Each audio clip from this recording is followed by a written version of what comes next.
On Election Day in November, just like any other election day, residents were lined up to cast ballots. Is there anybody here who has their voter registration card?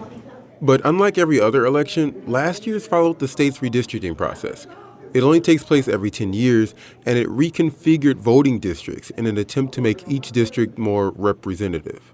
But if you ask some folks from Detroit, the new districts had the opposite effect. They're taking power away from the citizens of Detroit and saying we can't pick our leadership. Redistricting brought monumental change to state government, playing a big role in how Democrats reached their historic majority in the state legislature. But that may have come at a cost to Detroit's representation in Lansing and in Washington. Detroit, the largest majority black city in the country and the largest city in the state, lost black representation at all levels of government. I think it's racist at its core.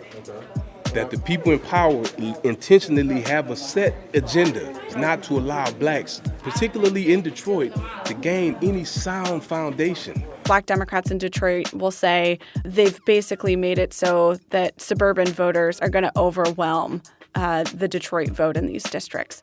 With that loss, the shifted control of the legislature, and a Detroit Dem slated to be the first black House Speaker in Michigan's history, it begs a question. How will the perspective of Detroiters be included going forward? As long as they do the right thing for our people, and that's the minority or the people that need it like me, I'm okay with it. You could be red, black, green, suburbs, I don't care.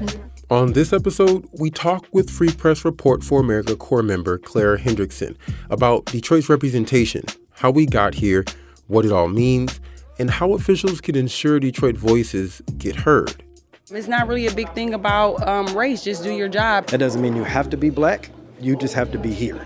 I'm Kerry Jr. II, and this is On the Line. You don't want to do a hi this time? Hi. No, I'm just teasing. Hey. 'Cause last time you were like, hey, I'm Clara. Greetings. If you've listened to On the Line at all, I'm betting you know frequent flyer on our podcast, Claire Hendrickson. So it's the start of the new year. Everyone's sort of getting back into the swing of things at work, including state lawmakers, and they'll have their first session day on January 11. She stopped by this time to talk about who's not in the room in Lansing this session. With those primaries in the aftermath, it was pretty clear Detroit was going to have a decrease in black representation, although they were expected to increase overall representation in the state legislature. And it's going to look different than it had in years past. Can you explain what changed after the election in the state chambers and then also what changed at the U.S. level? Yeah, so you have the number of state legislative districts that are running through the city of Detroit. That has increased. So there are going to be more state lawmakers who hail from a district that includes some portion of the city of Detroit. But at the same time, the number of lawmakers who actually live in the city of Detroit is going to decrease in this upcoming session. And overall, the number of black Detroiters in the state legislature has seen a decrease. And then for the first time in U.S. Congress, you're going to have the city of Detroit, which is the nation's largest majority black city, not being represented by a black person for the first time in nearly 70 years. Okay, so it's twofold. There's how many candidates are representing the city of Detroit, and then there's how many candidates that are representing the city who are actually from Detroit. Yeah, absolutely. It's a majority of the Detroit caucus, which includes any member that represents a part of Detroit coming from the suburbs rather than the city of Detroit. And of course, we saw two other big changes with the election. Democrats securing both state houses for the first time since the 80s, and a Detroit lawmaker leading one of them.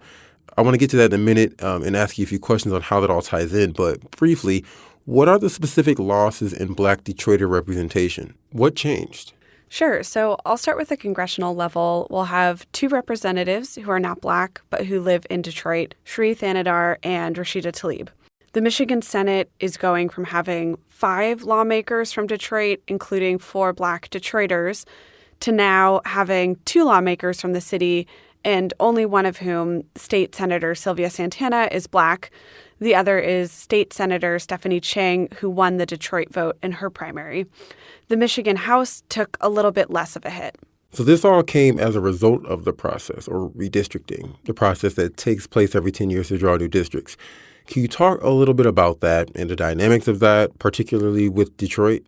So when the commission sat down to draw the lines, what their experts told them was that the districts that ran through the city of Detroit concentrated Black voters and limited their influence to only a handful of districts where the candidate would win with like 80 or 90% of the vote. So there wasn't real competition.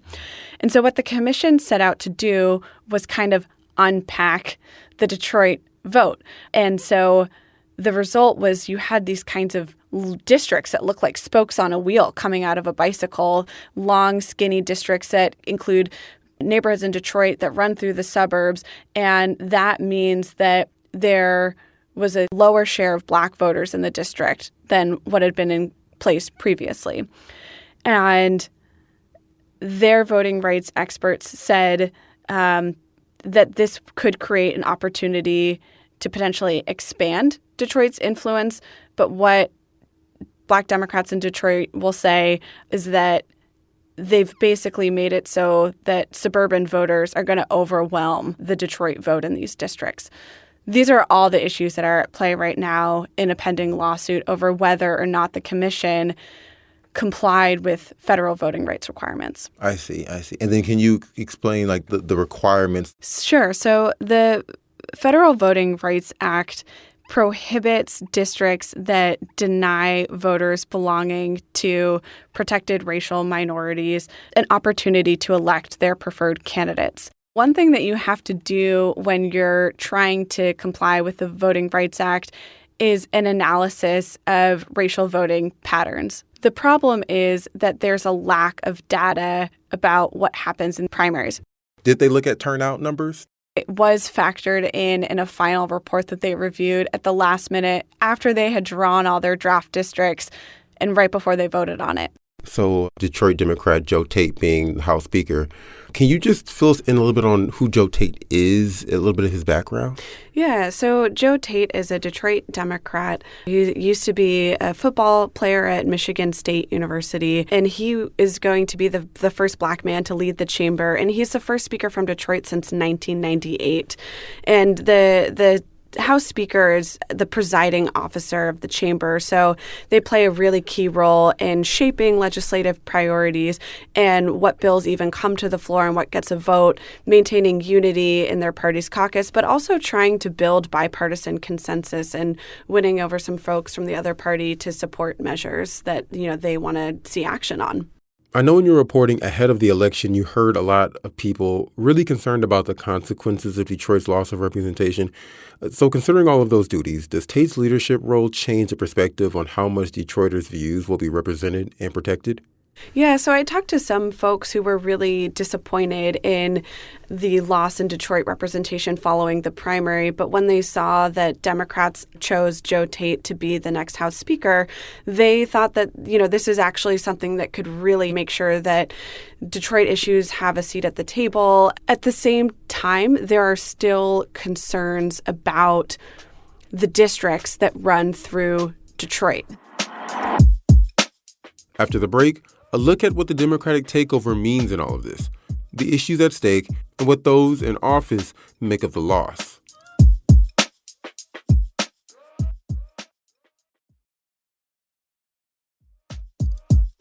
And we're back, speaking with Detroit Free Press and Report for America reporter Clara Hendrickson about the loss of representation for Black Detroiters. What about the surprise takeover of the Democratic Party? How does that play into the representation of the city of Detroit? Yeah, so there are definitely some folks who see Democratic majorities alone, regardless of Detroit's representation, as opening a new door for the city's priorities in Lansing that may have been sidelined when Republicans controlled the chamber. I think it's also important to note that Marshall Bullock, who lost his Democratic primary to Mallory McMorrow, a Black Detroiter losing his state legislative race to a white woman from the suburbs, he is actually going to be serving as the new director of government affairs in Detroit Mayor Mike Duggan's administration. So he'll be working with federal and state lawmakers to secure funding and support for Detroit's priorities. For folks who saw really dire consequences following the August primary, a lot of them sort of felt a renewed sense of optimism with the selection of Joe Tate as speaker. At the same time, if it is the case that the districts violate the ability of Black Detroiters to elect their preferred candidates, then any sort of selection in leadership or Democrats holding a majority, that's not a panacea to that underlying concern about voting rights and representation of the districts and the communities that they encompass. You can't legislate what you don't know. And, you can't legislate on experiences or theory. That's Chris McLean, a former Lansing staffer.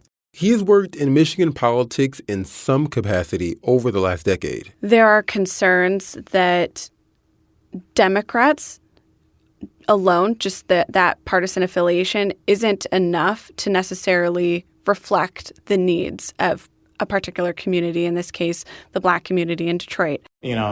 Somebody might have a great idea in a book they read once, but at the same time, you really have to talk to people who have lived it, who have that real experience and on the ground know-how of just what living life is like.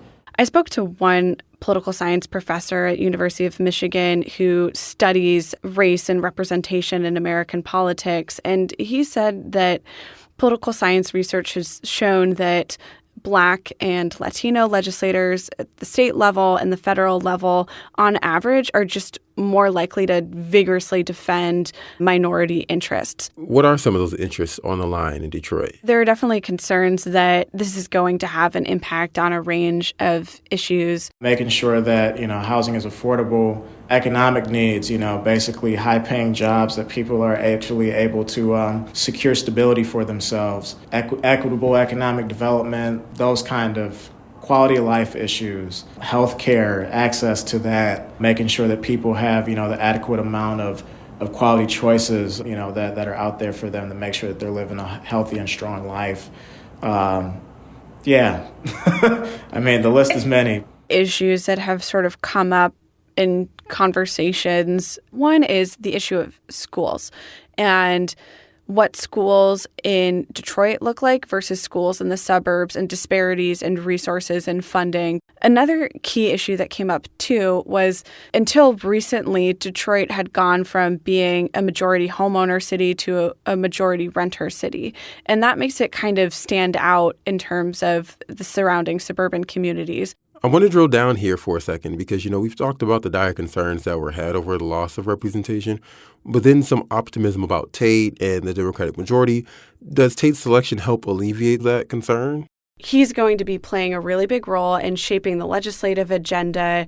And because he is from Detroit, ostensibly he'll do a good job of making sure Detroit priorities are included in the legislative agenda for Democrats in this upcoming session.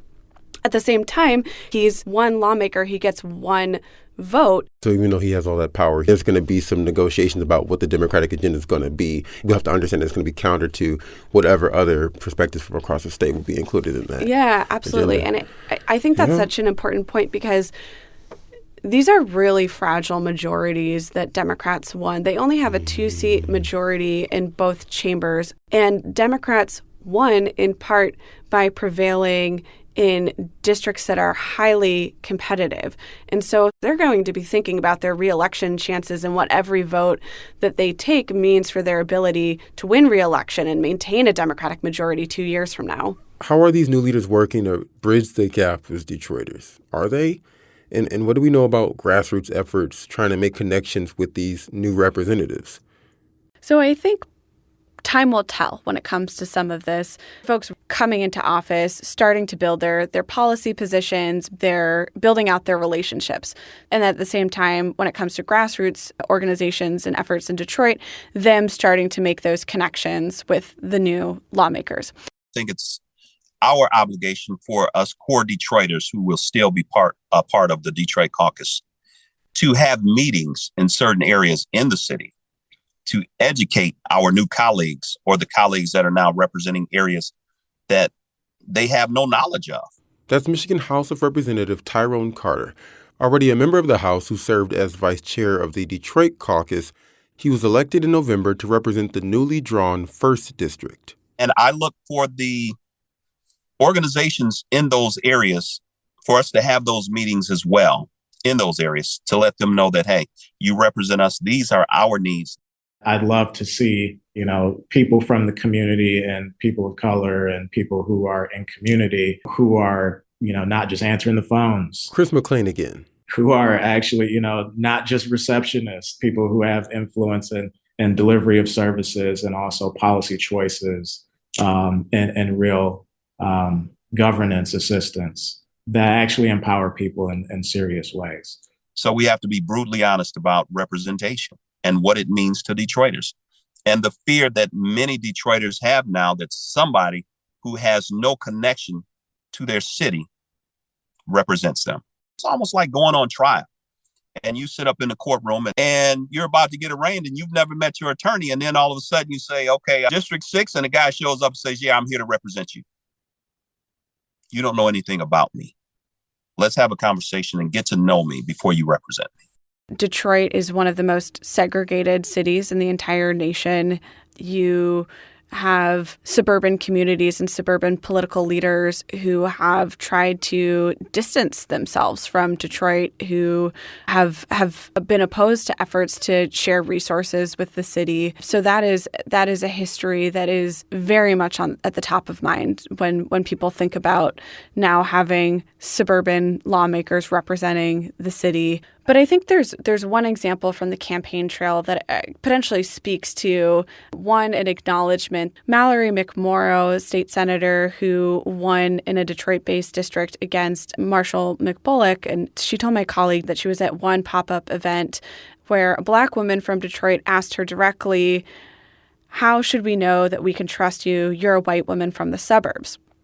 And Mallory McMorrow said that she told this woman, you can't right off the bat. But you should be skeptical of every person who's running to represent you. I can tell you who I am and how I operate. And what have you heard from the Black political officials who have to navigate this? So State Senator Sylvia Santana will be the only Black Detroiter in the state Senate. I spoke to her right after the primary, and here's what she told me. She said, there's always a higher level of expectation being a Black person in this country, but being in the state Senate and being one of the only members who lives in Detroit, that expectation just became much more heavier. It sounds like she feels like she's going to be carrying now the load of all the expectations of everything that people want to get done. That's what she said when I asked her, how is it going to feel if you have to take a sick day and you can't show up to take a vote? There's not going to be a single Black Detroiter in Lansing voting on key issues that are going to impact the city. These redistricting lines don't get redrawn for another 10 years. Have you spoken to folks who've made maybe a longer-term strategy for Detroit and how to get their voices and issues heard? There are lessons to be learned from this first cycle. You might see different types of candidates vying to win these Detroit districts. You could see, instead of like a really crowded field, maybe groups coming together and like building consensus around one candidate. Mm-hmm. You could see folks trying to get more people to turn out and vote in the primaries, because that is really where, in these highly Democratic districts, where the election really gets decided. So we could just see a kind of different style of political campaigning come out over the next, several election cycles. Claire Hendrickson, thank you very much for your time. Thank you so much for having me. This episode was produced by me, Darcy Moran, and Robin Chan. Executive producers Anjanette Delgado and Marianne Struman, and Peter Bhatia is our editor. The music for the show is by DJ Lost Boy, and it's called Fort Trumbull. That's Fort Street and Trumbull Street, in case you haven't gotten that by now. And don't forget to share the show with your friends and family, and come back and see us next week. See you then.